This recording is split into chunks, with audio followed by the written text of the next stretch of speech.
Monthly reporting is a completely flawed model, and it's going to lead to nothing but disaster, regardless of the business or industry you're in, unless you have the shortest sales cycle of all time.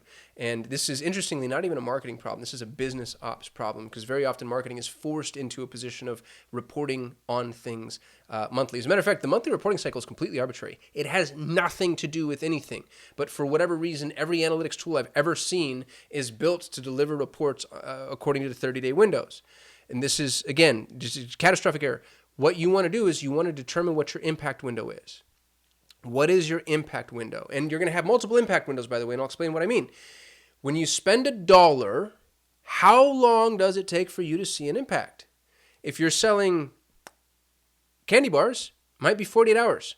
If you're selling, if you're a private school, let's say you're a private Catholic school, it could be a couple months, right? Like, how long do mom and dad start doing research for the private Catholic school before they decide to sign up for a tour?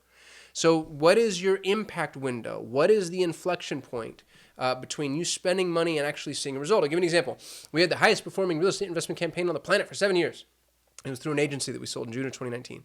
And what we found is we had about a 45-day impact window for top of funnel to the bottom of the funnel. So I spent $1, and it took about 45 days for that dollar to turn into a lead. Now, already, I'm giving you a very solid illustration of where a 30-day reporting window is massively flawed, because what people do, and some of the most sophisticated real estate investors I've ever seen did this. They'd say, okay, we spent $100,000 in January. How much money did we make in January? There's nothing to do with anything. The money you spent in January didn't impact the money you made in January. You at least say, okay, we spent $100,000 in January. How much did we make in February? Right? Like a toddler walking through the world of marketing could sort of understand, like, well, the money I made in January is going to be reflected in the income I made in February. But for whatever weird reason, we've just decided like cash in, cash out is all, time doesn't exist. Time's not a variable that I will concern myself with. So this 45-day impact window was absolutely critical, because if I wanted to see what lead flow looked like against spend, I should be looking at it on a 45-day cash in, cash out timeline. Now, here's what's really even more interesting is that was just spend to lead.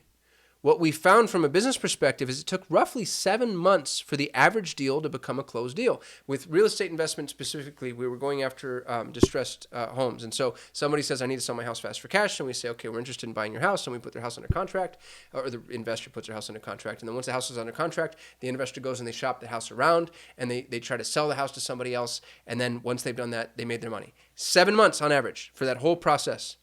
So if you're trying to do a cash in, cash out comparison, if you want media efficiency ratio, or ROI, or whatever it is that you're trying to identify, if we spent $100,000 in January, asking yourself how much money you made in January, you don't get to do that. Your January expenses aren't going to show any results until August.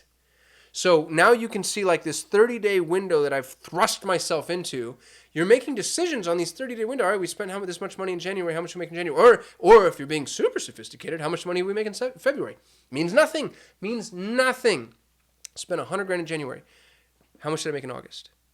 That's the correlation that I want to identify and then follow through. Oh, interesting. Look what happened is I boosted my ad spend here, decreased my ad spend there.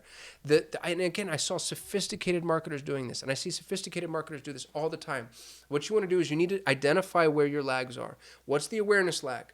How long does it take for me to get somebody who's not aware at all to be problem aware, solution aware, and then drive them to the conversion point? What's the conversion lag? And then what's my sales cycle? Awareness lag plus conversion lag plus sales cycle equals your data window. And sometimes that could be months, if not years. And you're going to see massive swings. That's the other thing that's really interesting too, is people, especially young businesses, that assume an LTV or calculate their LTV. If you've only been in business for 2 years, you don't know what your LTV is. What if you end up having customers for 15, 20 years? Right? Now you might say, like, that's not the business I'm in. Fine. Well, what if it was? What if you're in a business where you could have customers for extended periods of time, but you haven't been in business long enough to understand what your LTV could possibly be? So knowing these numbers and being able to zoom out appropriately and properly, that's what's going to equip you to market correctly. So you have to look at your data properly. You have to look at your data according to the right windows. I'm sorry if I got too passionate here. There's no such thing. Anyway, hope this is helpful. Would love to know what you think, incidentally. How do you look at your data? What tools do you use? How do you zoom out? How do you identify where those lag periods are? Because you can't always tell. Sometimes it's anecdotal, right? Like you can't always tell when somebody's at the top of the funnel. That's very, very, very difficult to track. Anyway, would love to hear from you. See you tomorrow.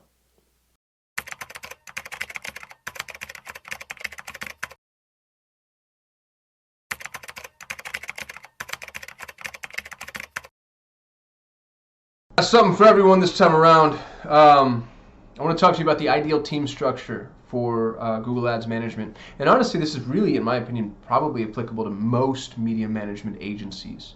But we'll talk Google Ads specifically. And the reason I say it's for everyone is because if you're interested in a career in Google